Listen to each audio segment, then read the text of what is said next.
Hello everyone, welcome back on the AgriAdventures program. Today we will speak with Mark Stafford, which is the owner in partnership of Lobo Cider in Adelaide Hills.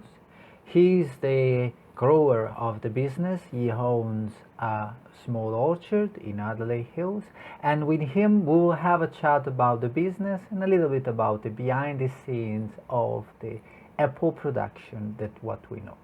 I hope that you enjoy and see you at the end of the video. Okay, so welcome Michael to the AgriAdventures radio program. I would like to introduce you a little bit about Michael. So Michael is the owner of Lobo Cider. That's right, yes. I'm half owner of Lobo Cider. And you are a long tradition of apple grower. You have an orchard? That's right, we've got a family orchard. Okay, and you're located in Adelaide Hills? Okay. Lenswood in the Adelaide Hills. Okay, and would you like to tell us a little bit about yourself, your family, and the business that you're running? Yeah, so originally, I guess my forebears came in the late 1800s, took up some reasonable sized parcel of land here in, it wasn't called Lenswood then, it was called probably more Forest Range at that time. And then around probably the 1900s started planting apples, grew apples and raspberries and sort of vegetables. And then as the family members sort of went through, my grandfather, he took the older established apples, and yeah, so we've just sort of carried on from there. My father, I farmed still with my father, and he took over in the 50s, and yeah, we've sort of just been going on. It's not a big orchard. It's a smaller size orchard, and we grow apples, a few pears, and cherries as well. Oh, cherries! I found something cool today. I had a look a little bit about, and I found that name. It's a kind of interesting connection, because Lobo is kind of a variety of apple. Is that correct? That's right. It's a Canadian variety, but it's also dual meaning of it, Lobo, and then the Spanish for wolf.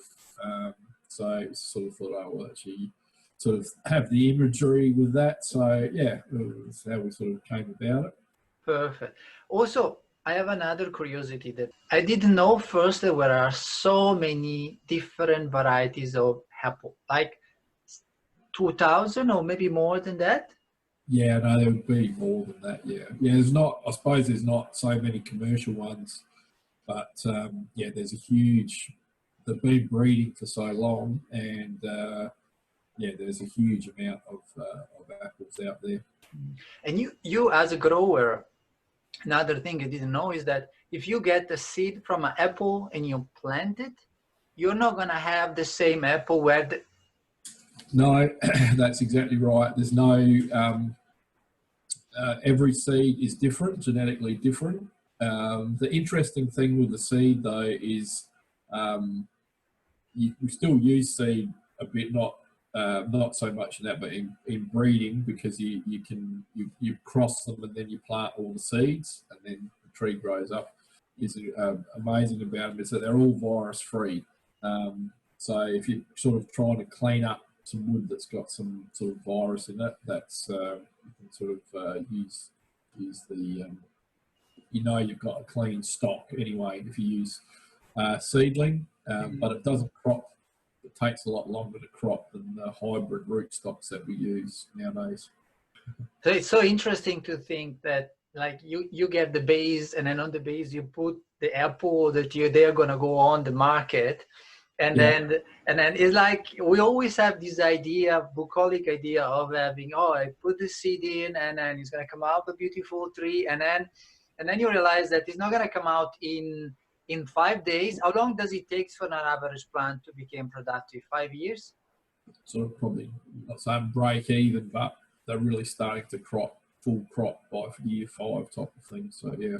And so now, question: the choice of going into cider, just because it was interesting to move in that specific direction, or because as producer you have a small market over here, so you want to differentiate? Just for diversification, really.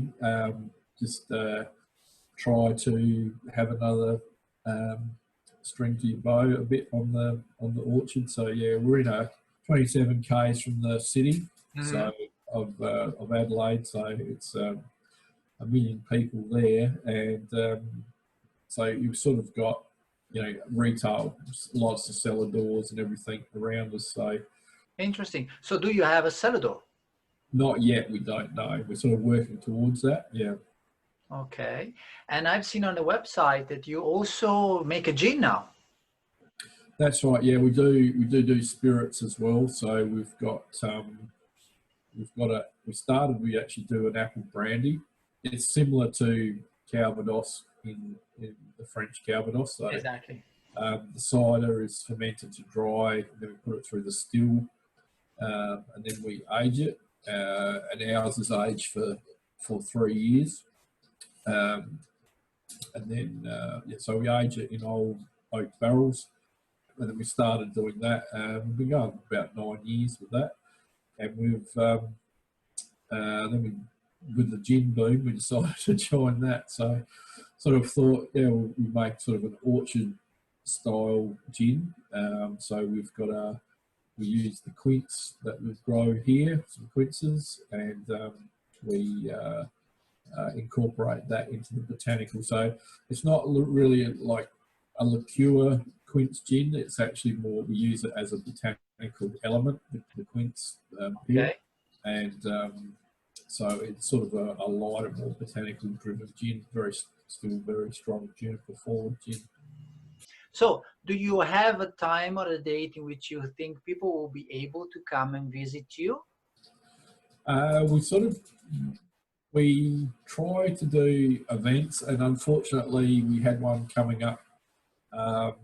It was supposed to happen in April, and unfortunately that got cancelled because of the COVID-19. Exactly. So we were sort of re-entertaining that. We did do.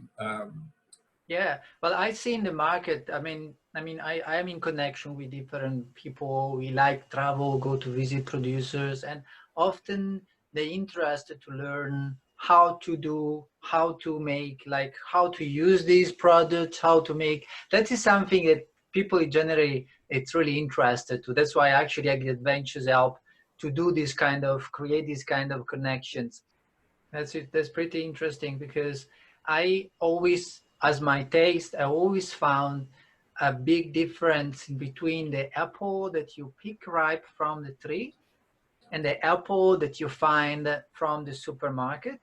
And I always looking to understand more why there's such a big difference. I mean, and it's interesting. The apples, I suppose Australia's are interesting in that in Europe there's lots of different, obviously, countries for a start, but most countries can send fruit to Europe. We send fruit there ourselves. So you get northern and the southern hemisphere. So the counter seasonal, of course. So you get fruit from South Africa, when obviously in the winter time in Europe. In Australia, because people can't actually send fruit from overseas here because of the fire blight and quarantine, we've sort of grown up with keeping fruit all year round. mm-hmm. And the reason you can do that is apples are one of the few fruits that has starch in them. So they're very starchy. So when we pick them, you say you can pick them green, but we actually cut the apple in half, and then we use iodine, and you can tell the starch level inside the fruit. So we can pick them green, and then they'll slowly ripen. And the idea is to sort of pick them at different starch levels to how long you want to keep them. And the old way of doing it was you sort of put a flame inside a room that's completely airtight. We burn off all the oxygen, so we keep it a very low level of oxygen. Like you can't go in the rooms; they're like only like 1 or 2% oxygen in them, so you die if you go in them.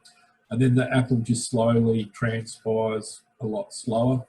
That's really interesting because I've been working in a fruit and veggie shop when I was young, and we had these massive fridges, and they had all the apples coming from the northern part of Italy, and they were having these apples coming green, and then they were deciding which was the container that was going to have to be open in what time of the year, and then they were having this ethylene that was spraying this gas inside to make the apple become red. But what you are saying is actually that you check the apple, you pick the apple at the right level of starches, which are the pre-sugar level, Miley.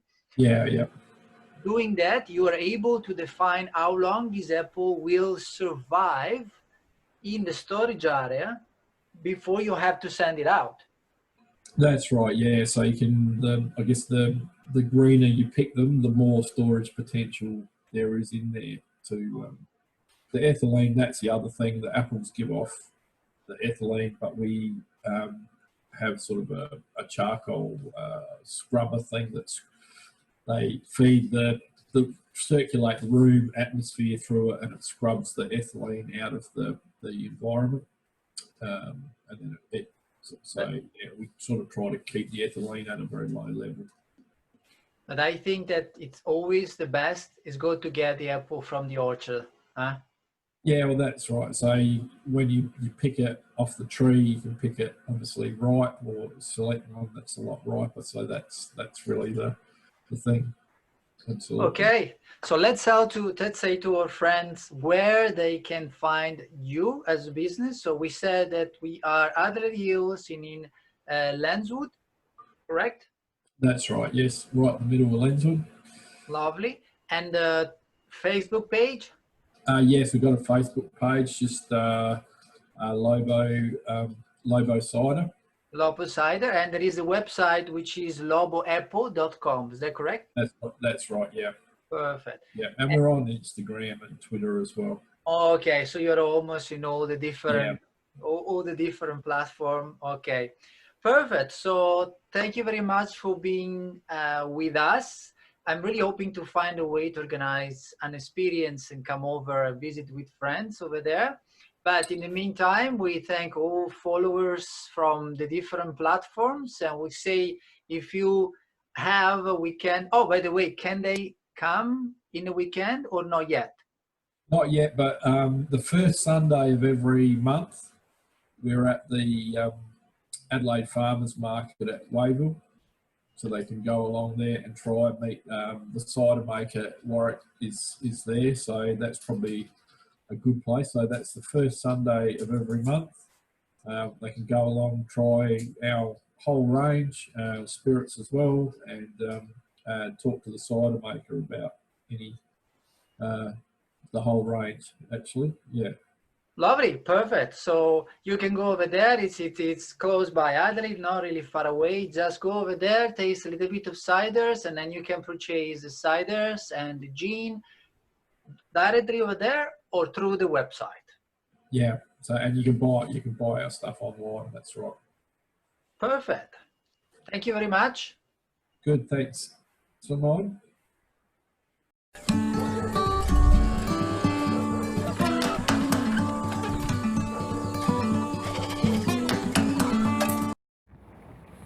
Well, I hope that you enjoyed this quick interview, this 50 minutes AgriAdventures program interview.